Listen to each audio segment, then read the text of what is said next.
Welcome to this evening's presentation. I'm Ashley Murphy, the principal and founder of Arete Wealth Strategists Australia. I'm joined by my wonderful wife, Eliza Priest, here to do the fifth installment of our Living Between Two Countries series. This has been very popular over the years, and it provides essentially a running narrative of our decision-making process.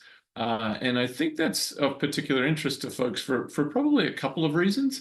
One of which is it's real, it's what's going on, and many other couples have had to think of this before, but also I'm literally one of the world's experts in the financial planning side of planning between these two countries. So what are the things that we're thinking of? What do we advise clients on, and what are we doing ourselves as we contemplate this transition? So I should mention that this isn't personal financial, tax, or investment advice. This is provided for educational purposes only.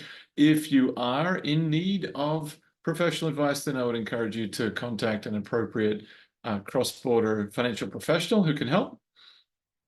I should mention also a YouTube channel. It really helps us a lot if these topics are of interest to you to subscribe to that and give that a thumbs up. That really helps. I should mention last month's presentation, Aussie Dreams or Distant Nightmares, to do with real estate is posted there. And if you register for any presentation, then you'll be made aware of when that presentation is up. Typically takes about 24 hours. A little bit about me. So as a tri-citizen of Australia, the US, and the UK, I was raised in Australia. I went through the Australian education system, did my undergraduate studies there, and moved to Australia from Australia to the US in 2005. I became a financial planner around 2008, 2009, and I've been running Arete Wealth Strategists now for the past 11 years. I'm a frequent conference speaker. We'll be talking at the XYPN conference actually next month, and then a Global Financial Planning Institute conference in November in San Francisco. So that's a little bit about me and my background here. Who are the kinds of clients that we work with and assist? Australian business owners living between the two countries, a high net worth family currently living in the US, looking to make sense of their global financial life, and the Australian executive and his family who permanently moved from Australia to the US. There's an example of the kinds of goals and the results that we've been able to achieve for them. All in all, it's been an absolutely fantastic run. We've been growing by leaps and bounds, and from our client satisfaction surveys that we run annually, clients seem to be very happy. So I'm pleased to share that with you, and also that we're actually in the process of hiring a paraplanner to further support our clients. So outline for tonight's presentation. First, I wanted to run you through a timeline of events, what's happened over the past 4 years, what's different now with this move compared with the first move, how did we arrive at this decision, what we'll miss about the US, things that we're wary of in Australia, Eliza's professional considerations in moving to Australia and getting licensure as a nurse practitioner there.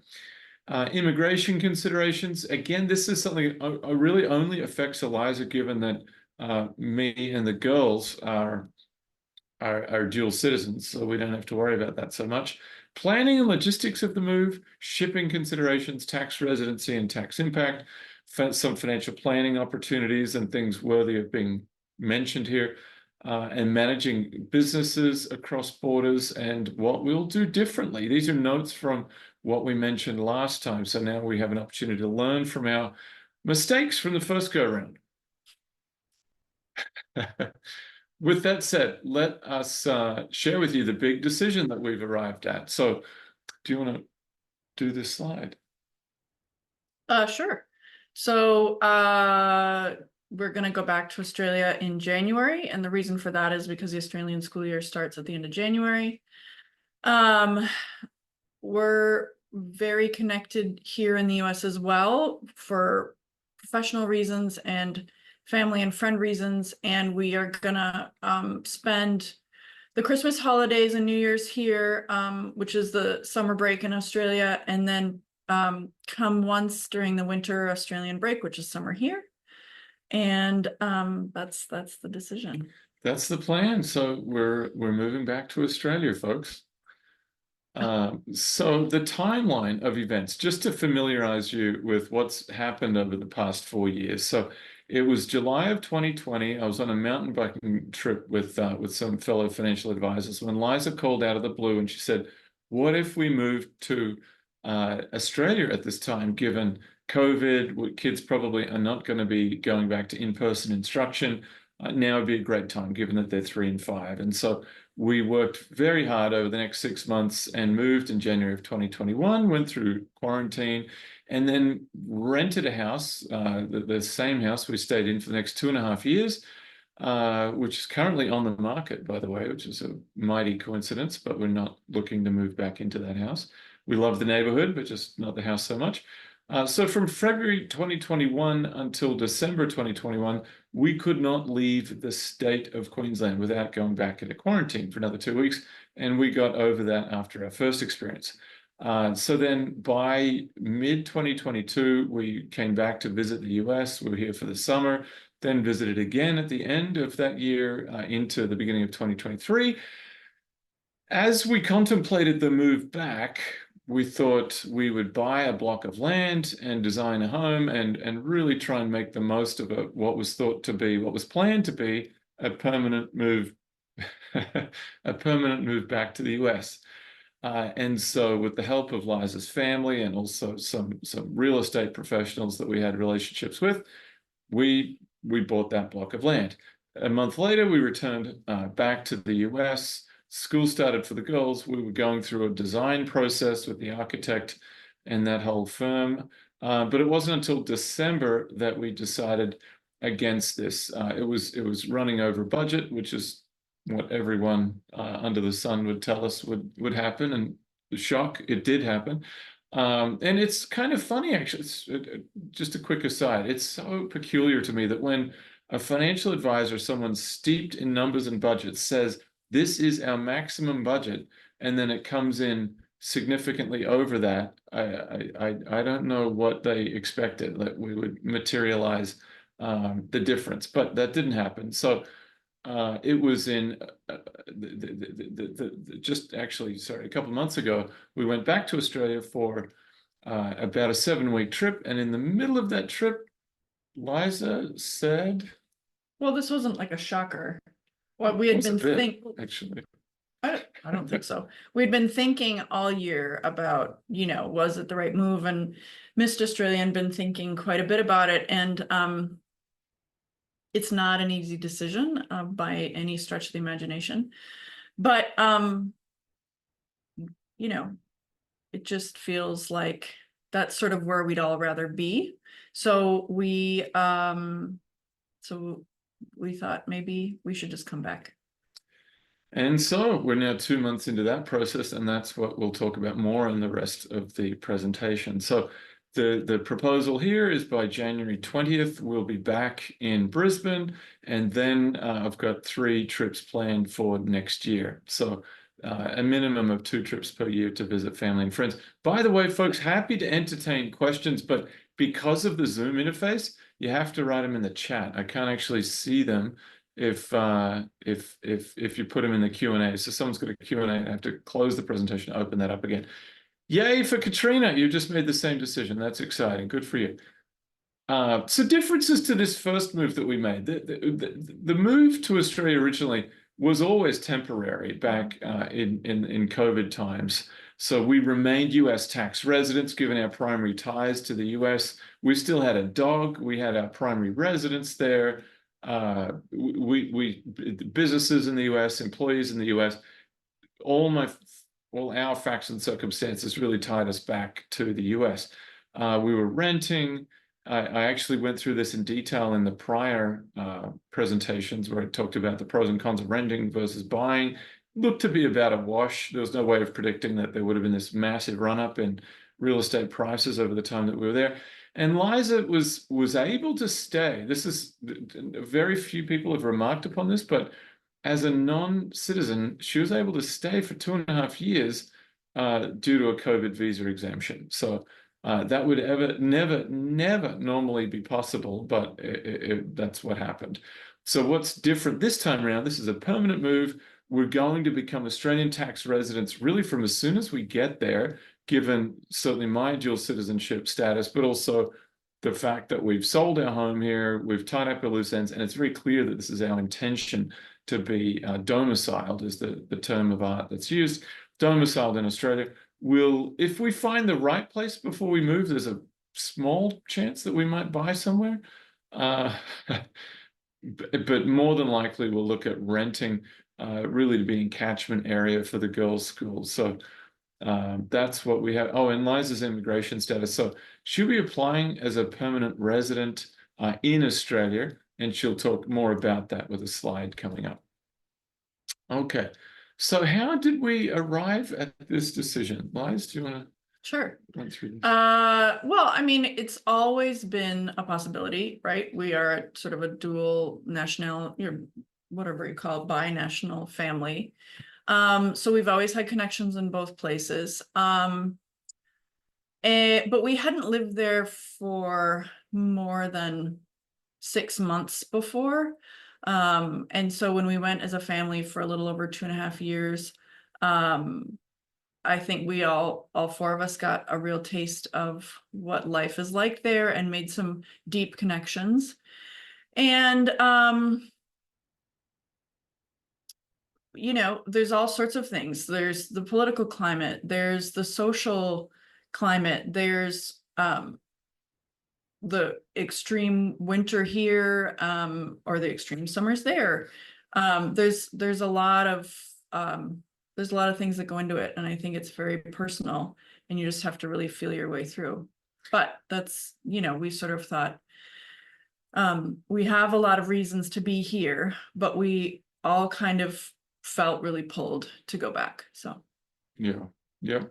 And some less commonly mentioned reasons that I wanted to add there is that the regional geography in Southeast Queensland is fantastic. I mean, within an hour of Brisbane, you can be up in the mountains, or more likely the hills. They're not full-on mountains, where there's rainforest. You can be at the beach, you can be out in the bush. There's just a lot to see and do around there. And the varied topography actually really matters to me. Like, I like hills, I like mountains. That means a lot. And also the avoidance of 6 months of dreary, cold, short sunlight days and so forth. So those were some factors that really made a difference for me. that's kind of our life, isn't it? Yeah. So what are we going to miss about the US? Do you want to take this one too? Family and friends for sure. Sometimes the availability of stuff, right? Like, you can just get anything from Amazon within 24 hours. I think for me, career is the big unknown, and the big sort of, that feels like the big sort of cost to me personally, about going there. And not that there won't be career opportunities that are fulfilling there, but we just don't know what those look like yet. So that's going to be a big miss for me. We'll miss family and friends for sure, but we are very intentionally and very committed to coming back frequently, which is a lot of travel, but that's just how it's going to have to work. I don't know what else. Let me see. Yeah, more numerous and readily accessible domestic and international travel. What I mean by that is all of North America, all of South America, Europe. Yeah. They are significantly more convenient to get to from the US than Australia. European travel is like, that's going to be really hard from Australia because it's just on the other side of the world. That's really it. I guess as a financial advisor, I wanted to emphasize that second point, the ability to accumulate wealth through higher earnings and lower taxes. That's kind of why a lot of Aussies come to the US in the first place, isn't it? It's you get paid more in nominal dollars. So it just the sheer number is more. It's US dollars, so it's worth a lot more, and you pay lower taxes. So that's worthy of mentioning there. And then career and business opportunities. A lot of folks on, I think on Facebook groups mention this in particular, that in the US there's a lot of just support for new ideas. There's a vibrant venture capital community. There's all sorts of infrastructure for getting things going. And in Australia, it's really far away. You know, these things can be done, but it just requires, and you're typically not surrounded by so many go-getters necessarily. People tend to enjoy, and it's a blessing and a curse simultaneously. People tend to be a bit more laid back, not as motivated, and you know they look forward to finishing their day and you know hitting the pool and having a beer, which I don't blame them for, but such is life. So Ron Larson and Katrina C are both residents apparently of the Gold Coast, so that's wonderful. They'll know what I'm talking about in Southeast Queensland. So things we're wary of in Australia. I might take this one, and actually to Katrina's point just a moment ago, cost of real estate, it's really run away. It's now some of the least affordable relative to median income real estate in the world. It's become a real political problem. It was mentioned in the Australian Financial Review just over the weekend that the property market is eating the economy. It's unsustainable, and if it can't be sustained, it won't be sustained. Australian tax rates, that's another thing to be concerned with. I'll mention a little bit more about that. Liza's professional opportunities in the medical field. Major movement. This would really impact us, given that you know I've got US-based businesses earning US dollars. So if there was a major movement in the currency, that could have a significant effect. Longer term, exposure to climate change. We weren't there over the last summer, but people told us, our friends told us that it was an endlessly hot and wet summer. Unmitigated population growth, sprawl, traffic, and crowding. This has been a political issue of late, especially post-COVID, where it seems like they've made up for the pause in immigration over that time. But for the first time ever, when I was back in Brisbane in June, I felt like it had changed. I felt like it had become this international city, and it was just really, really big, and you know, it was hard to tell. It was hard to tell. It was hard to tell where anyone was from. Was the feeling that I had, and as growing up there, I used to have a strong sense of what side of town someone was from, or you know what they were into, etc. Whereas now it was as confused as being in any foreign large city. And another problem we'll face is the cost of health/travel insurance when coming back to the US. If we're back for 3 months a year, those travel policies are not, firstly, they're not easy to come by.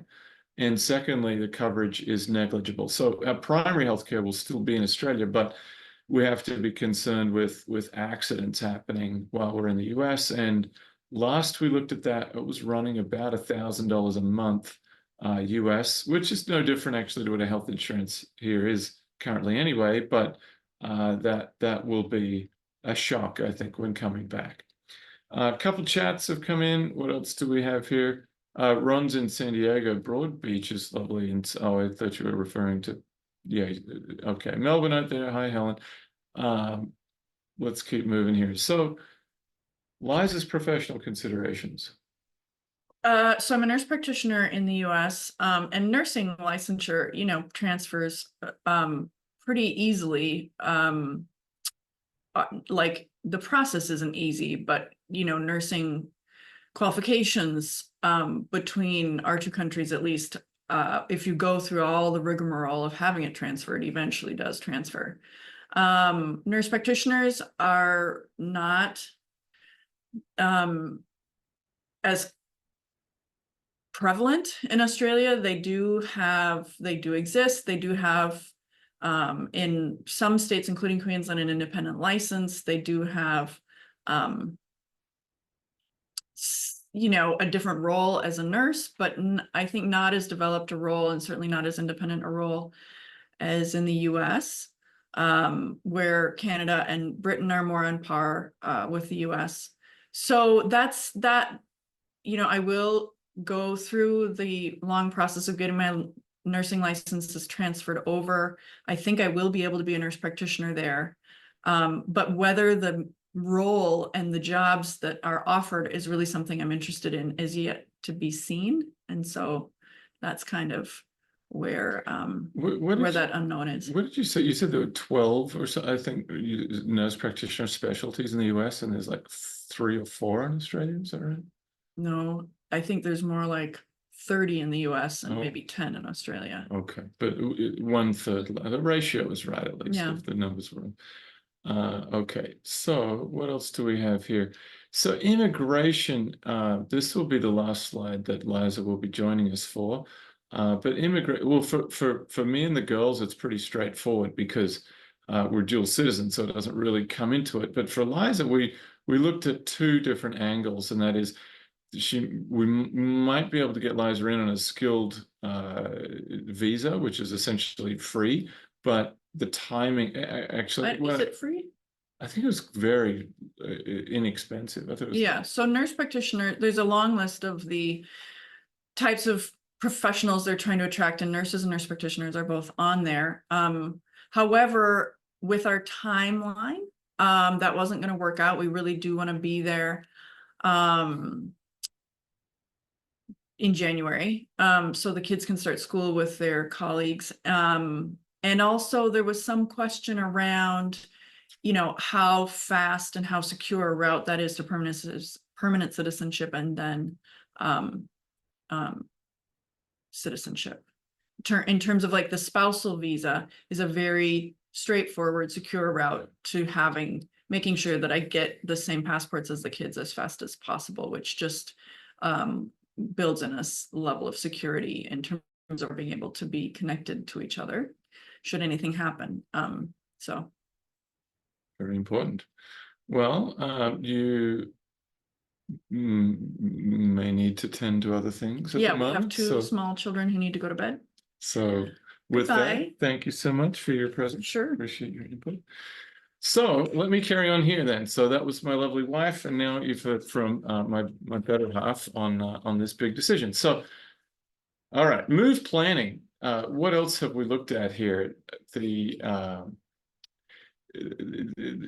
We've gone through the very first undertaking was to go through everything, get everything out of storage, look through all of our clothes, appliances, goods, and come up with a list, which is what I've done, which is a give, sell, recycle, and ship list. And things had better be pretty good to make that ship list, because just the cost and hassle of shipping stuff. So we're in the process of soliciting bids on shipping. We've had a good, relatively good, relatively good experience with what was it? It was Alliance, I seem to recall, or Alliant. And that was okay, but they did hit us with a port fee on the way back. However, that was common at that time post-COVID, given all the backup in the ports. So we'll look at other shipping companies, but we'll very likely proceed with them. So starting to collect specific boxes, for things like espresso machines, electric bikes, things like that really do require very specialized packing to make sure that they're protected. The phase that I'm now moving on to, because I've now begun to sell a lot of the stuff that was lingering around. We actually had 2 espresso machines and old wireless headphones and things that we could just get rid of, which we knew were worth enough to bother selling, as opposed to just giving them away. So the next phase I'm moving into is organizing and scanning of files. There's so much that's arrived in the mail over the past couple of years. It's going to be a major undertaking just to scan and organize everything, because I have a very strong preference to operate paperlessly if possible. There's a few, and to that end, we just bought a printer the other day, and then camping gear. That's camping gear. The reason I mention that is it's not that you can't get that in Australia. It's just that there's so much more to choose from, and it's so much less expensive in the US that it seems like it's worth buying here. But mostly we're shedding, we're getting rid of stuff. But what we will keep in the US, because we're going to be back here in the summer and the winter, is some cold weather gear, some home office equipment, so that we can pack relatively lightly and hit the ground running when we're back here in the summer and winter. So in terms of shipping, here's the strategy. I won't say this is final because there's some detail I'm hoping to hear back from the shipping companies, and that's to do with fixed costs. If it's, and I'm sure there is an amount of the shipping that is fixed, but depending on how much that is, we would like to do a first shipment, say move bikes and things that you're not going to be using in the winter months here when the temperature drops below freezing. Get rid of those immediately so that they're already on their way and will arrive by the time that we do. The next shipment would go at our move. So we're thinking of clothing, kitchen items, certain expensive appliances that are going to work with the difference in energy standards. Excess baggage, it turns out this was out of the box thinking, but worked incredibly well. For that trip to Australia, we had about 20 checked bags. We had an entire van and trailer full of checked bags. So we stuffed pots and pans and all kinds of stuff was checked as excess baggage. And that was remarkably efficient and cost effective. So with United Airlines, I know that was $200 per extra bag. So compared with what it costs to ship, which isn't really that cheap, it's just helpful for unwieldy things that won't fit in a suitcase or large items. That's actually quite attractive. Of course, there's the list of things we'll keep in the US, and then there's shipping of specialty items. I was lucky enough to have a client who just moved back to Australia, coincidentally with his e-bikes. Turns out he's a big cyclist as well. And he said that you need to complete this particular form right here. And I had to chuckle because I thought this shows they're not very articulate here at this particular government department, infrastructure transport. Advisory noticed that a thing, they couldn't call it a transportational object or a transportational item. They have to call it a thing, that a thing is not a road vehicle. So there's a form to fill out, there's a fee to pay, of course, but there is a special requirement there for e-bikes. So tax residency and tax impact, but let me just read what Carmen's written here. Hi, Carmen, hope you're well. Good to see you join me here this evening. If shipping a US appliance to Australia, bike, step up, step down, transformers in the US and ship them also heavy, but super good to know, good to know.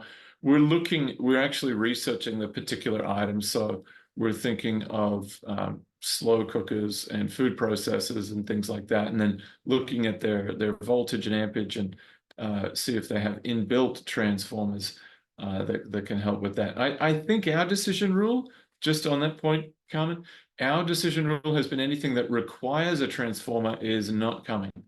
So that's how we're approaching that one.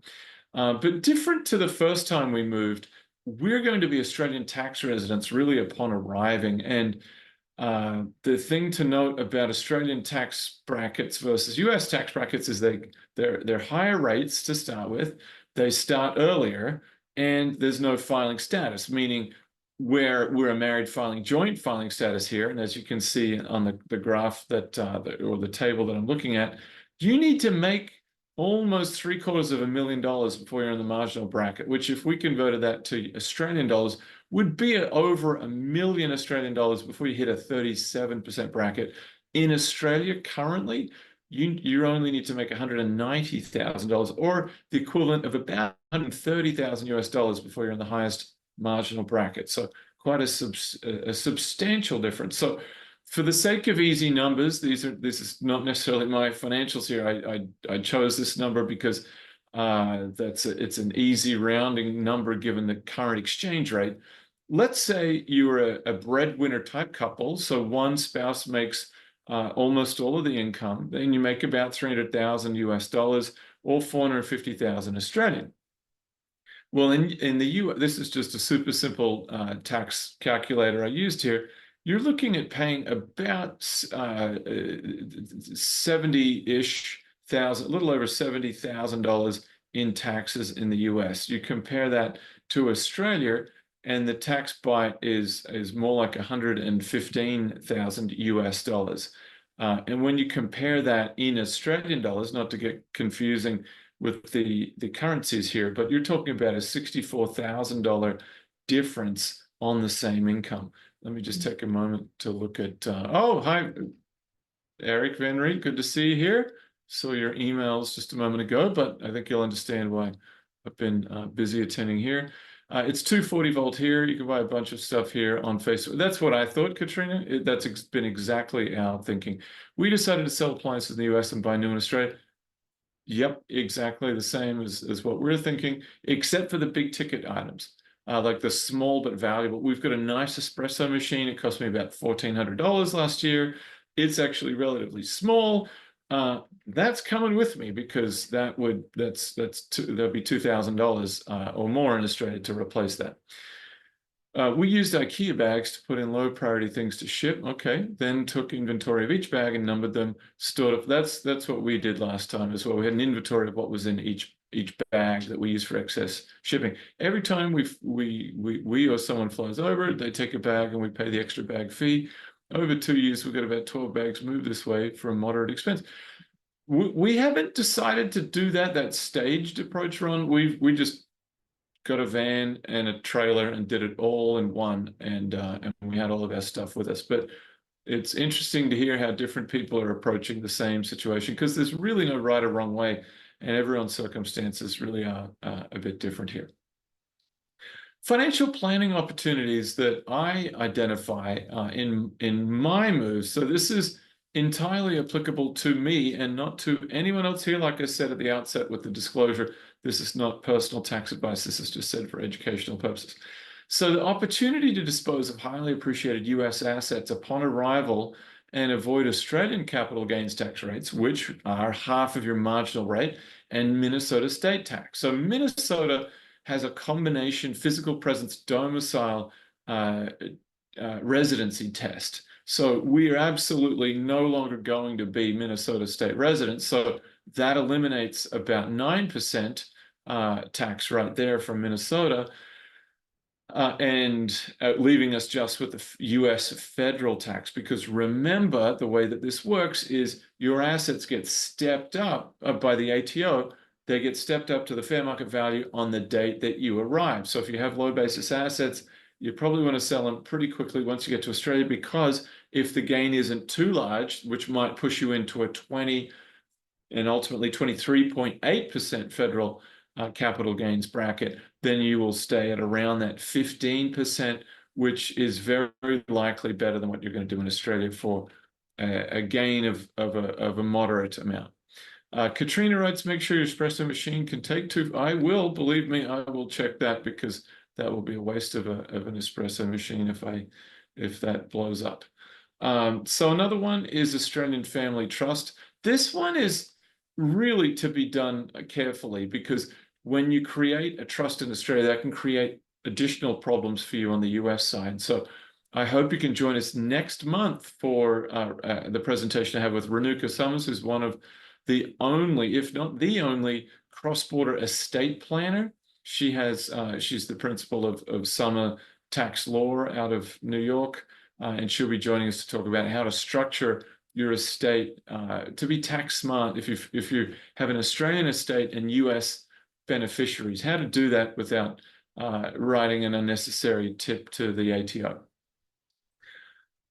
So a family trust is split income. The way that works in Australia, when you have investment assets owned by your family trust, then it gives you the possibility to distribute income to other members of that trust. So if you have a big income disparity, this offers a way to levelize and make use of that other party's tax brackets. Of course, we'll be redoing our health insurance, disability insurance, which is a real shame because I've got excellent disability insurance in the US. That needs to be redone because almost all disability insurance, with the exception of two one of which is offered through Peterson, which is a Lloyd's of London privately issued policy. Another one is Guardian, available for physicians only. And that policy does in fact provide worldwide protection. Every other policy that I've ever seen has a 6-month limitation on claiming outside the US. So they'll pay for 6 months and then they'll say you need to get back here if you want to continue on claim. So that means I'm going to need to redo disability insurance, which is AKA, otherwise known as income protection and total and permanent disability insurance in Australia.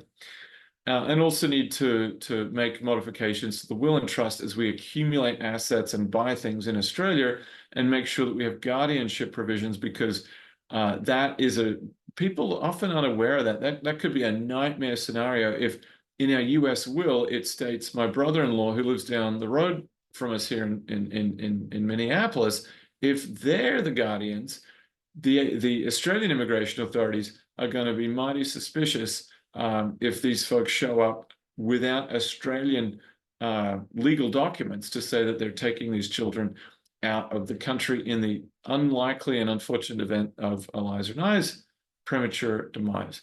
Katrina writes, I use trust in all my businesses here. Okay, great. Great asset protection too. True, but beware, if you continue to be a US tax resident, as I will, as I plan on being for at least a couple of years, then there are some things to watch out for there. So managing businesses across borders, I'm not worried about this at all, because we did it for 2.5 years. So this is doing something that we already have a proven track record of doing. And I know what I did do is simply move my workday from 6 a.m. to 3 p.m. to better align with the US time zones. We're hiring a new paraplanner and trader to support Caitlin, who's our wealth advisor associate. And we're going to become SEC, we will be an SEC registered investment advisor. So that allows us to compliantly work with US clients from abroad, given that change in registration status. Okay, some check marks. You know, I took this slide from the last installment that we did, where we said, what would we have done differently next time? And we are doing it next time, so let's learn from our lessons. Shipping some goods instead of just bringing check bags. So you heard me mention that before. Packing and assembling bikes more carefully. I call what a stressful thing that was. I have no one to blame but myself. I incorrectly packed both of my bikes. I had mechanical problems on the other end when I arrived. Very frustrating. I think this is even more important with e-bikes. So I'm going to hire a company called VeloFix, and that's it's a national franchise, and they come around, they're mobile bike mechanics, and I'm going to say, listen, guys, I don't have the expertise that you do in packing e-bikes, especially a cargo e-bike. So please pack that properly, bring the right boxes, and make sure that nothing breaks. Selling cars in advance, we're going to list it at least in advance and put it on consignment. What I did last time was have my father-in-law sell it, and it turned out during COVID, they needed wet signatures. So there was hundreds of dollars spent in FedExing papers between Australia and the US, which was extra slow because of COVID. It was a total nightmare. It took about 6 months to sell the car, and it was such an unnecessary hassle. So we're going to use one of the consignment services, have it all staged, photos taken, ready to go, and then it's paperwork basically just needs signing whenever a buyer is found. And then, of course, we'll do our prep to make sure that the utilities and so forth easily transfer over to the next tenant in the rental that we're in. We're in the rental. Why? Because remember, we bought the block of land. We're going to buy the house. We're planning on living here permanently. So it's a good thing we're in a rental because we're not staying. So it's ended up working out well, flexibly for us. That's for sure. So that really wraps it up for what I had to show you here tonight. Where can I learn more? Come to our website, click on Get Started, or take a look in the Knowledge Center. We also host these Zoom presentations, these webinars in the Knowledge Center as well, so you can access things from there. I'm also starting to publish white papers and blog posts again. So I have 2 paragraphs left on the 401k topic that I did a couple months ago. Some other data sheets. Here's the presentation next month with Renuka. Sally Thorne, hey, good to see you, Sally. The memories, good luck, thank you. Ron, how are you getting transport in Oz? How are we getting transport? Well, the plan is to, for the first probably 2 weeks, we'll be looking prior to that, but probably for the first 2 weeks, just rent a car, and then we'll be looking at buying a car. So I lump in, I've got a fairly detailed spreadsheet of what goes into it, but in moving costs, you need to think about what costs are going to be incurred in what currency. And so you want to have the right amount of money in the right currency at the right time. But certainly the biggest one immediately is buying a car, followed by rental deposits. So making sure that we've got the appropriate funds in place to pay for those. So that's next month. I hope you can make that. This is going to be fantastic. I've been looking forward to doing a topic like this for years. And so this is really a special opportunity to hear from a very, very specialized attorney. What about transferring or cashing US investments? No, Hiran, I am going to invite you to subscribe to my channel, because in practically every single webinar I've done for the last 5 years, I talk about how being a US citizen means that you're still a US tax resident, and there's a lower cost of investing, owning US investments. Just spoke with a prospective client today, a very sophisticated investment banker, and he had exactly the same opinion that I did on the topic. And also, if you own a foreign exchange traded fund or mutual fund, or you're a limited partner in a partnership, then it's considered a PFIC, a passive foreign investment company, and there's a tax nightmare. Hey, Jeff, good to see you here. Thanks, Nancy. John, it's like everyone's come out for this webinar. Good luck on the move, don't stress. Having moved back to Oz 3 times.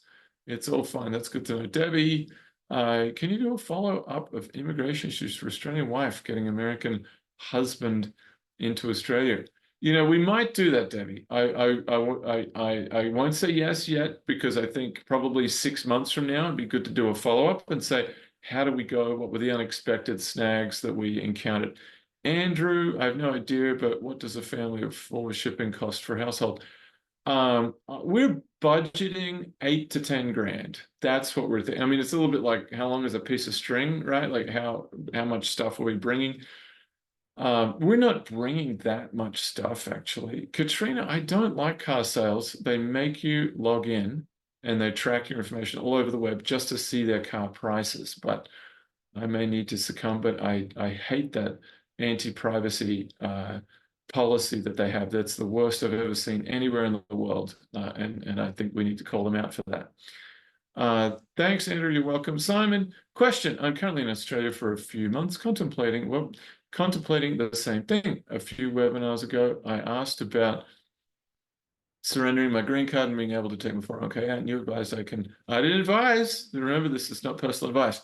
And I mentioned, I said for entertainment purposes, that you can take it with no penalties, as I'm only 53. I know your clients are higher income than I am. Do you have any affiliation connections for lower net wealth clients? 401k is about 350 plus other assets would bring it to 500. There is a guy out of Texas. His name is Ryan Firth. He is a CPA, and he has, I've referred a number of clients to him, so he's beginning to build some experience with Australian clients. He works on an hourly basis, and you'd be welcome to speak with him. I'm just trying to recall the name of his firm, but Ryan Firth, Firth. Go incognito. You have to sign in though, Katrina. Like, it won't let you look at the prices unless you create an account and sign in, which is ridiculous. And as is Australian real estate, you can't even. They don't tell you the price. That's so frustrating versus the US. You have to have an agent to even find out what the rough going price actually is. Ben, thank you. We will check out more of your webinars and blogs. Enjoy your flights. Thank you. Ron, visa for hubby, not difficult. I have one. Okay, great. Just expensive. That's for sure. 9 grand, as you saw me say. What do we see here? A 40-foot container from US to Australia is around $21,000. Okay, good. Thanks, Carmen. And that's relatively recent, full household for family of 4. We don't we have a lot less than that. The stuff that we've owned to date has honestly not been that nice because we've been, well, firstly, we moved into a starter home back in 2014. We moved to Minneapolis. Then we had some nice stuff, not much, but then when we moved to Australia, we went through and did a full sort of paring down of stuff at that point. Then in Australia, it was furnished through Facebook Marketplace. Then we moved back here, furnished through Facebook Marketplace again, because we thought we're going to move into a permanent home. And so we had a big budget to get really nice stuff in that home, but we don't have that much nice stuff, to be honest. It's mostly computers and bicycles. Katrina's giving up her US citizenship and keeping her Oz citizenship. She's filed 5. Well, you passed 1, but you might want to have a look at that exit tax webinar, Katrina, because there's 2 other tests you need to be mindful of: the $2 million global net worth and the 5-year history of having a federal tax liability of less than $178,000 US. Andrew, thank you for sharing your story. It is very kind of you. Thank you. You're welcome. I'm contemplating a move back to with my family. How would the ATO treat a Roth conversion? They don't like Roths. You end up getting taxed twice. Why? Because Roths are funded with after-tax dollars in the first place, and the ATO's treatment of them is identical to a traditional IRA. If that's the case, then you get to pay tax twice. As part of the corpus basis is the foreign trust. As part of the corpus foreign trust. Thank you again for sharing. Yes, so typically I would suggest you look at cashing that out as soon as you get to Australia, because any growth on that is taxable at ordinary income rates because it's a foreign trust. So no bueno. How do you find the exit tax webinar? Go to YouTube. You know what? Just because we're here, go to my YouTube channel. And I did one not long ago. Here it is, Arete Wealth Strategists Australia. And just look up Heart Act, that's Heroes Earnings and Repatriation Tax, or Exit Tax, and I'm sure you'll find it.